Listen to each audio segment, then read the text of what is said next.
係 K 什麼意，終於要嚟開箱我個塵啦！係，我對唔住大家，事隔差唔多半年咧先嚟開箱，咁但係都係好事嚟㗎，咁我先可以真正將啲正嘅嘢同埋啲瀨晒嘢嘅地方無私咁分享俾大家㗎嘛。喺開箱之前同大家回顧一下本身我個塵係點樣嘅先。咁我個塵咧係一個開放式嘅空間啦，有一個廁所同埋有一個衣帽間嘅範圍嘅。我個塵咧就唔似阿爸阿媽個塵咁啦，有好大嘅變動啦。喺間隔上咧係冇乜分別，但係咧就完全神還原咗我嘅 dream house。咁啊，我叫做走一個輕法式 AKA 北歐風格。好，先同大家介紹我哋嘅睡房範圍。咁咧，我係冇請設計師傅啦，因為本身自己都好有諗法。咁但係咧，唯一咧就係想將個睡房同埋個工作空間分隔開。咁我就將呢一張圖咧 send 咗俾師傅，然後咧佢就幫我做咗呢個勁靚嘅全白色趟門啦。之後佢起身嗰下一趟開，哇，勁有儀式感。但係咧，我想講佢除咗靚之外咧，係冇其他作用㗎，因為佢係佢閂門啦，閂門啦，你大嗌啊！完全唔隔音啦，完全唔遮光啦，所以佢除咗靚之外咧，係冇其他作用㗎。不過唯一嘅好處咧，就係我唔想個冷氣機直射我嘅時候咧，就可以閂住呢度擋一擋啲冷氣咯。咁所以我都諗緊嘅，因為咧你無啦啦加多一個窗簾位喺呢一度咧，就好似突然間好臃腫咯。大家如果有咩 ideas，即係歡迎喺下面留言區話我知啊。好，然後去到床嘅部分，前年咧，咁我就去新西蘭啦，住咗一間海景嘅 Airbnb，咁佢就有一款床咧係嗰啲高靠背式嘅法式床架，再加超厚嘅床褥，同埋成張床都鋪滿晒枕頭啦。嗰幾日係我人生中我覺得瞓得最舒服。新西蘭嗰張床褥同床架係嗰個 host 老闆嘅公司嚟嘅，我甚至係有諗過咧，係問佢老闆可唔可以寄嚟香港啦，但係最後當然係得紙巾咯，冇錢，咁所以就放棄咗。最後咧就訂咗呢一個咧高靠背式嘅輕法式床架。你可能會問點解個空間咁大，我唔訂張 king size 咧？係老豆幫我裝嘅。佢開始老豆望你兩個死肥嘢，你哋夠瞓咩？咁我開頭都覺得咪親密啲咯，冇乜所謂啦。但係而家咧隨住我哋嘅身體持續膨脹咧，就開始覺得唔夠瞓咯。咁但係冇辦法啦。覺得係絕對夠瞓，因為張床咁大，永遠都只係瞓呢兩個位咯。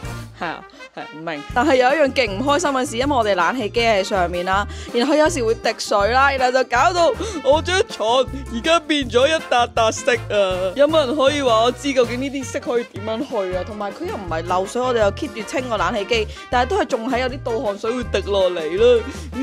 然後喺床嘅兩邊咧，我哋就擺咗兩個一模一樣嘅床頭櫃啦，但係因為佢質量唔係咁好啦，我就唔多作介紹啦，反而要介紹我呢一個小壁燈啊！咁開頭都諗咗好耐啦，就係究竟用啲轉天花板嘅吊燈啊，會更有法式嘅感覺定點樣啦？但係最後我喺網上見到佢之後咧，簡直係一見鍾情。因為如果 follow 得我耐嘅觀眾都知道啦，我係一個死書蟲嚟嘅，好中意睇書啦，好中意圖書館嘅感覺啦。而呢一款壁燈，大家過嚟聽下呢個聲，呢條繩咁佢點樣開嘅咧？可以咁樣開嘅。係咪好有 feel？即刻好種個英式英倫圖書館嘅感覺出晒嚟。燈罩咧係可以90度咁樣去旋轉啦，調節你嘅光度，好似好正啦嗬。但係又犯啲低能嘅錯誤。話說法式床咧，佢會有一個厚度喺度啦，係咪？咁咧我完全冇計算過個厚度咧，原來係啱啱好我哋眼燈嘅闊度咧係一模一樣噶，所以眼燈咧無論點調都好咧，係永遠都照唔到嗰個床位。我擺落去先望，咁但係好彩，因為佢個光度真係好慢啦。夜晚我哋乜燈都唔開，就係開佢咧，已經夠照光晒成間房。所以就呢個都係個失策嘅地方嚟嘅，所以就係話英式同法式係不能同時進行嘅。OK。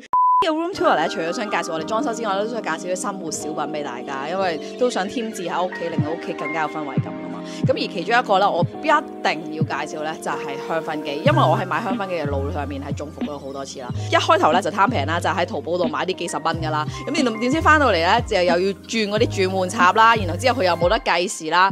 然後我就諗住，個香薰機擺邊度都好，又唔使插燈咧，就買呢啲叫做散香機啦。佢個散播嗰個香薰味覆蓋率可能係要擺到埋鼻或者擺喺隔離先會聞到咯。咁所以就經歷過多次嘅挫折之後咧，我就最後就買咗 Muji。唔單止係可以嘅時間啦，可以夾半個鐘、60分鐘、120分鐘啦、180分鐘啦，佢仲要有2個燈嘅光亮調節度啦。最重要係咧，你香薰機梗係想一種入到間房之後，哇，成間房香噴噴嘅感覺啦。佢係一個散播 coverage 啊，係可以去到200尺啦，由書房到我個睡房都係可以好香嘅一個狀態咯。咁所以大家如果往後買香薰機咧，唔使諗噶啦。即刻撲去 Muji 買就得噶啦，唔好似我咁咧兜兜轉轉啦，買咗成1000蚊香薰機，然後先發現原來這個是最好的。到我哋睡房嘅右手邊咧就擺咗一個大概180米長嘅法式櫃。等陣，180係啊，180cm。關乎單位嘅嘢就全部撈亂晒。180cm 長嘅一個法式櫃啦，我覺得佢嘅性價比好高喎，因為好似幾千蚊，但係佢嗰個質感啦係實木啦，正咯呢個就，同埋佢原裝成個掉落嚟就唔使自己砌嘅，總共都有1、2、3、4、5、6、7、8、9架櫃啦。跟住今次嘅搬屋，其實發現咗好多自己小時候嘅一啲珍貴回憶，甚至揾翻10年前中學嗰陣時自己寫俾自己嘅信添，估唔到原來10年前嘅自己對自己有個咁 harsh 嘅要求嘅。即係唔搬屋都唔會炒翻呢啲嘢出嚟啦。上面咧都擺咗我哋喺香港探索嘅相片啦，就包括我哋去赤洲啦，我哋第一次泳裙嘅時候去橋咀島啦。開頭咧都諗過轉牆掛上去嘅，但係好似就咁擺喺度已經好靚啦，同埋同屋企人嘅相啦，同埋全部都係香港嘅相。最特別咧，我想介紹呢隻呢隻公仔啊！大家有冇見到潛水嘅啤啤熊啊？佢真係勁得意啊！後面咧係有個 Minion 嘅潛水樽啦，然後佢着蛙鞋㗎。我哋嗰次去塞班島做嘢嗰陣時咧，見到咧係二話不説就買咗一對咯，勁可愛啊！呢個櫃裏面咧裝住我自己好多細個嘅時候珍貴回憶啦，包括呢個啤啤熊嘅箱箱咧，就係有以前啲男仔寫俾我嘅情信咯。我漏掉晒咯已經。唔俾，My secret， 俾大家睇下我以前中學個柒樣。喂呀，俾你睇下，睇完。跟住我然後勁中意少女時代啦，然後儲翻嗰啲咩簽名卡啊，阿 Yuna， 我呢個表妹寫俾我嘅聖誕卡。Why you know what is privacy？ 即係小學同學寫嘅，總之就係全部擺晒喺度啦。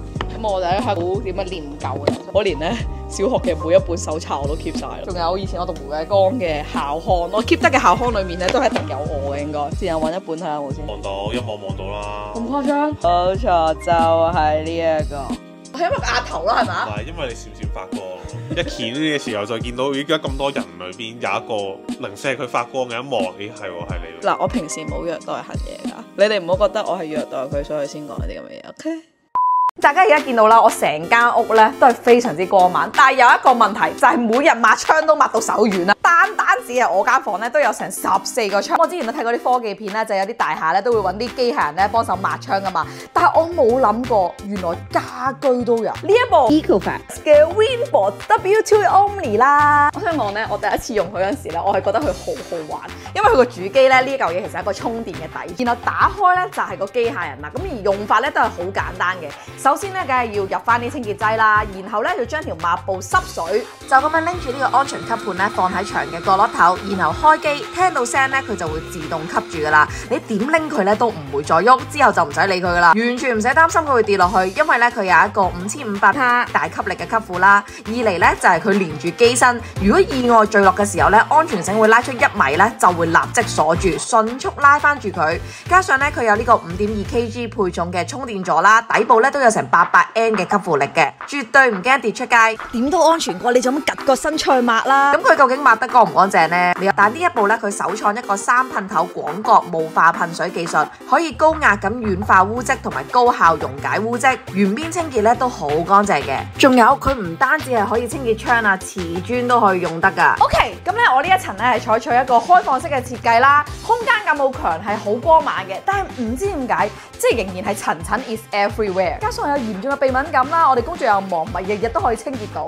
嚟到21世紀，邊個屋企冇翻幾樣智能嘢啊？係嘛？而洗地機械人咧 is a must。咁市面上咧其實有好多洗地機械人啦，我屋企有3層，本身我媽咧都話買埋我嗰層嘅，但我就話唔好啦，睇下你哋嗰啲好唔好用先。點知真係賴晒嘢，唔知點解啦，佢成日都會唔識翻屋企啦，再加上佢用抹布，我屋企咧養咗成6隻貓，有時佢哋凌晨食錯嘢嘔咧，就會越拖越污糟，所以咧我就知道要自己做下功課，買個部新嘅。最後咧就揀咗滾 Ecofax T80 Omni 啦，佢係一部咧獲美國 CES 消費性電子頒發嘅最佳創新獎品牌。嗱 CES 咧係全世界最具影響力嘅科技大獎嚟㗎，咁到底佢好唔好用咧？咁嚟緊咧我就由3個方面包括括佢嘅清潔能力啦、智能靈活性啦，同埋佢嘅方便保養，同大家分享一下。嗱，喺清潔上面咧，大家想象一下點解會出現越拖越污糟嘅情況呢？因為咧你用抹布抹完呢個位，但其實咧你係冇清走上面嘅污漬㗎，即係咧你根本就唔夠大力咧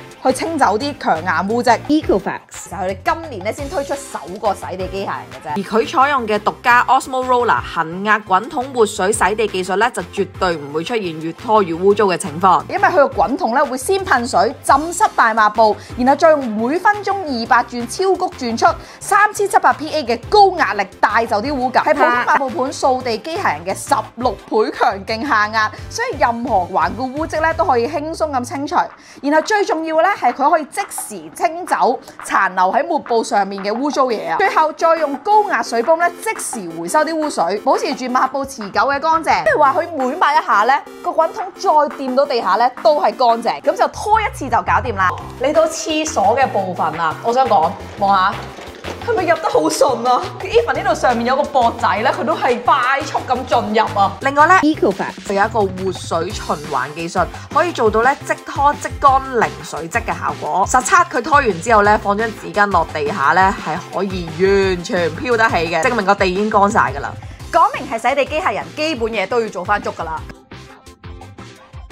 升級嘅新嘅風刀防前邊擦，風刀咧係磨命嚟嘅啫，唔同其他牌子咧真係滾刷裝刀啦，佢唔嚟噶，所以咧都唔驚整到我哋屋企嘅肥仔，可以自然咁脫出，並且引導至吸塵口，被18000帕嘅超強吸力吸走，毛髮咧都唔會纏繞喺周邊。至於智能靈活性上面咧，佢機身咧只有98mm 啫，超薄嘅機身，我床底啊、櫃底啊，全部都進退自如，而且佢擁有獨家嘅 Ivy 3D 3.0萬物可圓邊技術。好似我個書櫃啊，嗰啲圓角位咧，佢都會貼住咁樣清潔。就算我無啦啦有條電視跌咗落地下咧，佢都有自然視覺大模型同埋機身鏡頭，可以從環境嘅圖像去識別前方存在嘅障礙物，完美避走咗咯。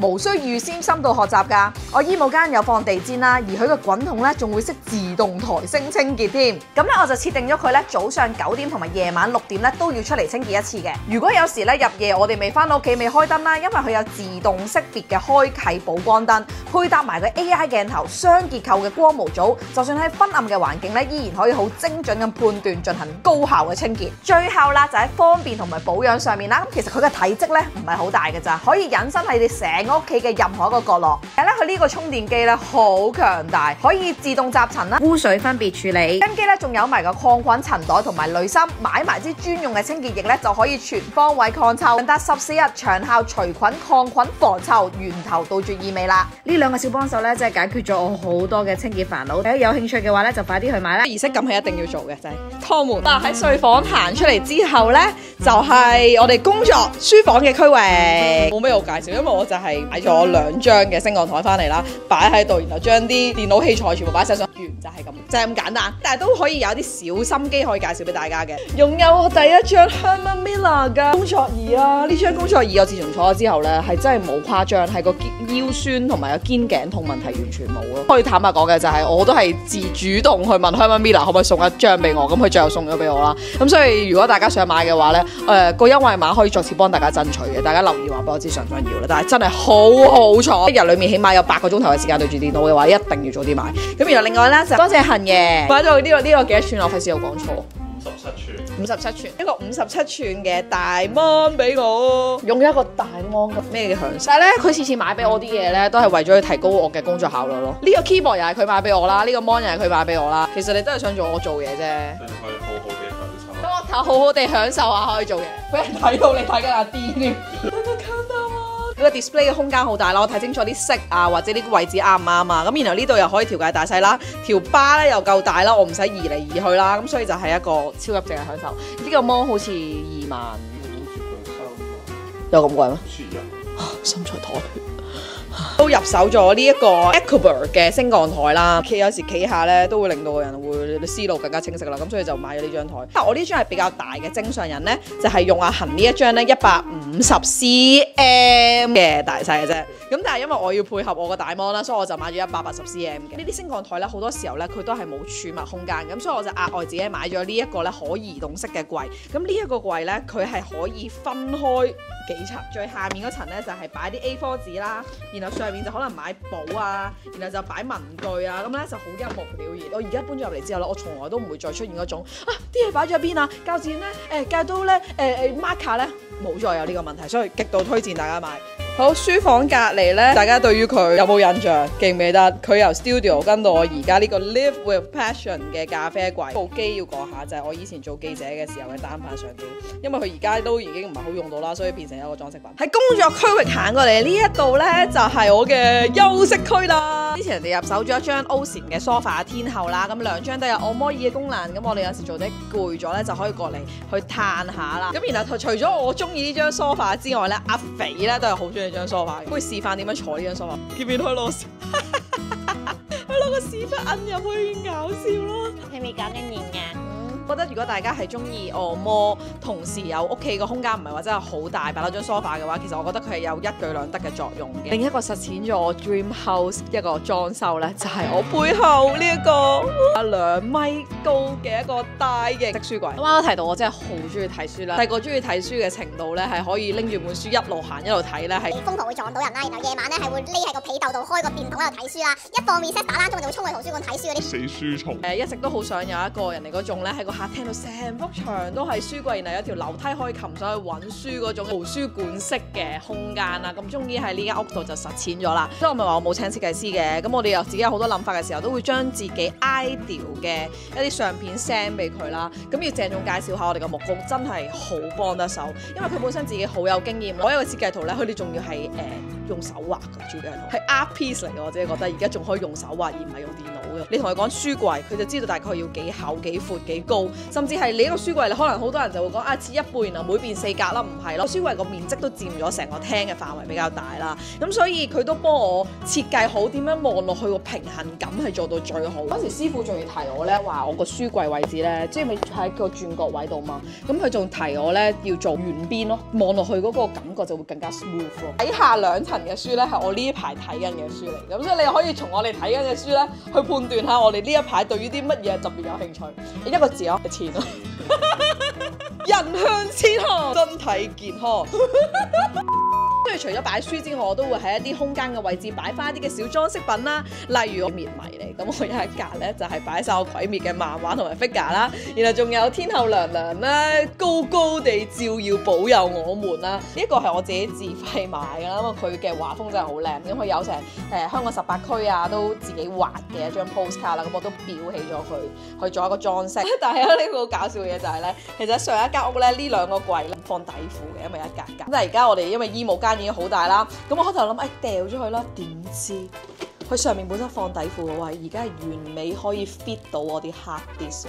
慳家婆性格就係可以將所有咧唔要嘅嘢都變成有用。Yes， 下面咧我都叫師傅咧幫我留翻2格咧係做一啲嘅儲物。嗰個死 J 人啊，咁我而家係會將唔同嘅我要嘅嘢係分類啦，會貼晒啲 label 字啦。另一邊嘅櫃咧都係好誇張呢邊，假假地都係個 YouTuber 啦，有好多唔同嘅電線啊器材啊，咁我都將佢分好唔同嘅格仔啦。因為我發現咧你要整理好啦，當你有需要嘅時候咧。其實所有嘢都會變得更加有效率。例如我話我突然間要條 Type C，咁然後你喺一紮蜘蛛絲度去掹出嚟嘅時候，嘥你勁多時間。但係而家我就好簡單咯，我話我要 Type C 線嘅，我一拎就拎出嚟啦。然後每一條線都已經綁好晒，咁咪方便好多咯。時間就是金錢啊！喺書櫃隔離咧，呢個空間咧就係擺我哋嘅身材工具啦，即係我哋嘅相機啦。咁混亂嘅電線插電位咧，所以我哋係會點啊？收納起來。唔係呢個唔係收納，叫做眼不見為實。俾你去邊啊要？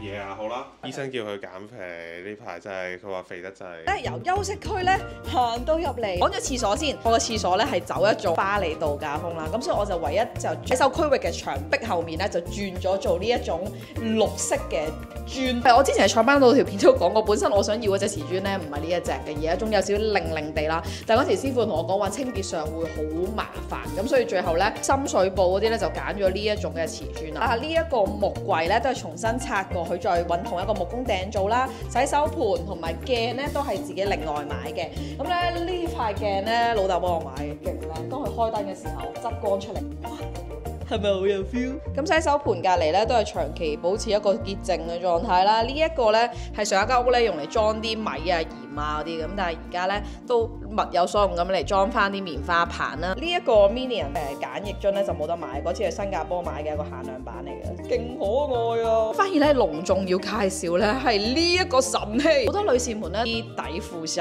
啦係就咁掉落機洗啦，但係我之前喺度發現咧，其實咁樣係洗得唔夠乾淨啦。但係如果你每一日都要用手洗嘅話，都嘥你好多時間噶嘛，所以我就喺網上面咧買咗呢一種咧叫做洗底褲嘅機械人啦，就非常之簡單，叉電線都唔使，你叉咗電之後咧爆格咧，你可以用足3個月嘅電力咯。咁你就咁掉條底褲落去，然後之後就入水，你撳10分鐘咧就會自動洗，洗完出嚟之後咧真係乜嘢漬都冇晒啦，唔好就咁掉落機洗啦。3個月啦，至少就要換一推新嘅咯。好，到重頭戲啦，就係衣帽間嘅位置。女士們，你哋咪準備好未？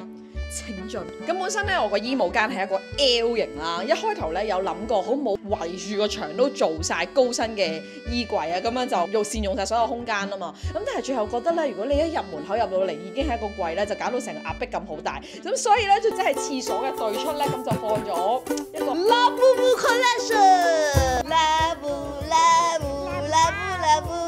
嗱冇錯。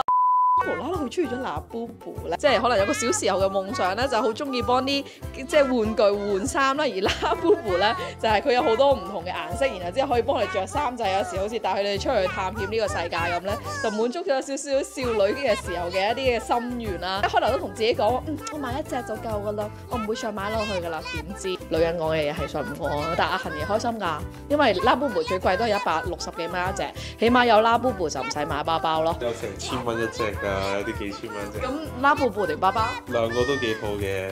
你唔係咁講㗎。啲Labubu嘅。真係Labubu咯。個360度轉圈先。哇，冇錯，呢個就係我嘅衣帽間啦。我知道有啲人咧睇完呢個衣帽間，仲話你唔係富二代。咁你睇翻上一條片，吸取咗上次嘅教訓之後咧，係唔可以再做冇門口嘅櫃。即係你大家可能睇好多美式嗰種咧，開燙式啊，直接攞啲衫出嚟啊，死硬我話你聽，一定多塵。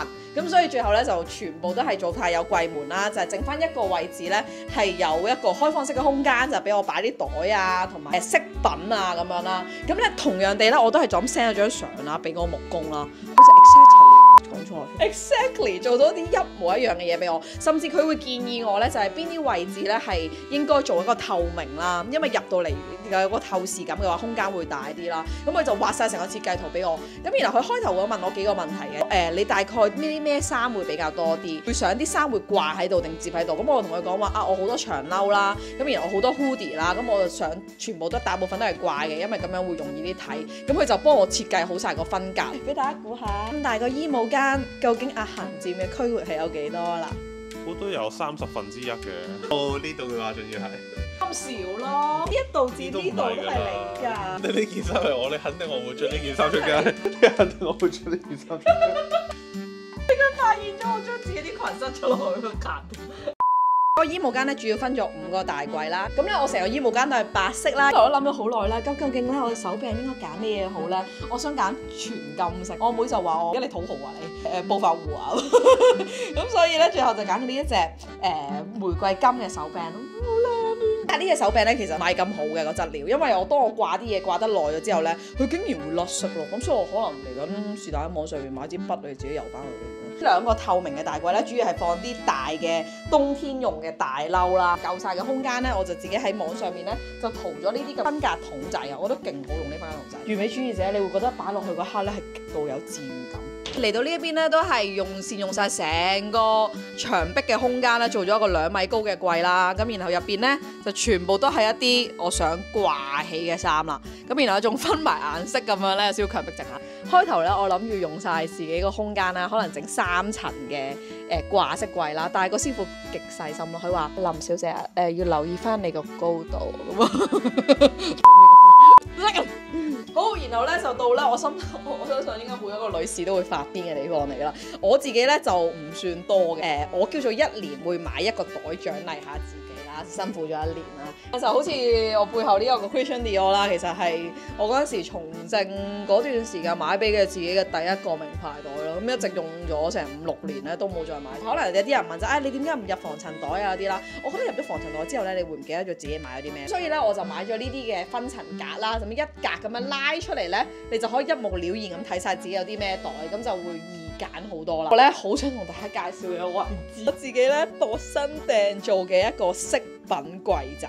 我開頭咧勁驚會訂錯啦，因為佢係一整劈咁樣落嚟㗎，係唔係一格格咁樣分開啦？咁但係佢都好細心，都提醒我哋就要注意個螺絲位，千祈唔好計算咗喺裡面啦。話完個 size 俾佢聽之後咧，就會 send 唔同飾品類別，咁你就按照自己嘅需求咧，就話俾佢聽你想邊類型嘅飾品會比較多，即係例如好似我咁嘅戒指類嘅，或者係眼鏡比較多，即係眼鏡嘅格會比較多啲咯。然後呢排我因為迷上咗呢一種咧蝴蝶結嘅髮飾啦，咁所以我都特登為佢訂做咗一個格仔啦，咁就擺落去嗰刻咧，簡直係如釋重負之餘咧，都係好有治癒感。但係唔好嘅地方就係佢開頭嚟嗰陣時會有少少異味啦，咁所以就可能要擺啲臭豬喺度劈一劈，然後先擺呢啲飾品落去啦。如果大家屋企都有呢啲櫃嘅話，都推介大家去 DIY，係好有滿足感㗎。我呢個衣帽間嘅收納空間咧係好癲，嗰個木工師傅係冇錯過任何一個可以俾我放到嘢嘅機會。我下面兩邊咧都係有2個嘅唔同分隔櫃啦。我右手邊咧其實有一整排嘅櫃咧，就係俾我擺一啲嘅化妝品或者一啲未用嘅產品啦。喺呢一個位置打開，哇！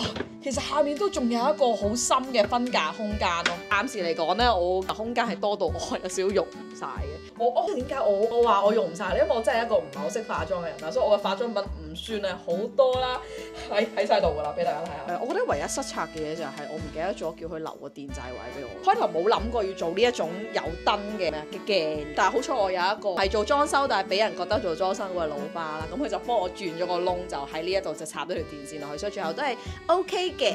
一個衣帽間點可以冇一個全新鏡呢？又要提醒大家，我開頭咧就買咗一個勁大塊，好似差唔多接近180cm 高嘅半橢圓形嘅鏡啦。咁喺內地運落嚟，點知佢爆咗。一要買鏡，千祈唔好係淘寶訂。好，咁咧好多謝大家咧，由我一開頭開第一間 studio 到 studio 轉化到2個同居到嚟到呢一度咧嘅每一次房間開箱都陪伴住我哋，見證住我哋成長嘅朋友仔們。到呢度之後有咩好處同埋有啲咩唔好處？嚇，仲有得唔好嘅咩？你知唔知勁多人開頭咧，聽知道你搬入嚟同我屋企人住嘅時候，佢第一個反應係要叫我哋善待你咯，可能佢覺得你入咗嚟就會俾人刻薄咯。咁絕對唔係客服，絕對係福利好好咯。你絕對係喺度功能係咩？我媽通常負責食晒啲嘢。我媽咪話我媽買咗個唔好嘅掃地機器人嘅，咁佢每一次甩到個掃地機器人一死咗咧，佢就會話同大聲啊，你個朋友死咗啊！佢係呢個屋企嘅科技師，或者係啲說明書睇唔明嘅話就會我哋當然係會好好照顧你哋心愛嘅行嘢㗎，你放心啦。如果唔係嘅話，點會食到去咁樣咧？你睇下。咁如果大家有關於成個裝修流程啦，推介木工又好，或者有啲咩家私上面嘅嘢想攞條 link 啊資料嗰啲，隨便喺下面留言話知你想要啲乜嘢，咁然後我咧會盡量去 fulfill 大家嘅。但係好啦，到最後啦，如果你中意我嘅片嘅話，記得要 subscribe 呢個 channel，再撳埋隔離個鈴鈴，或者俾個 like，我再 share 俾你嘅朋友睇。我哋下條片再見，拜拜。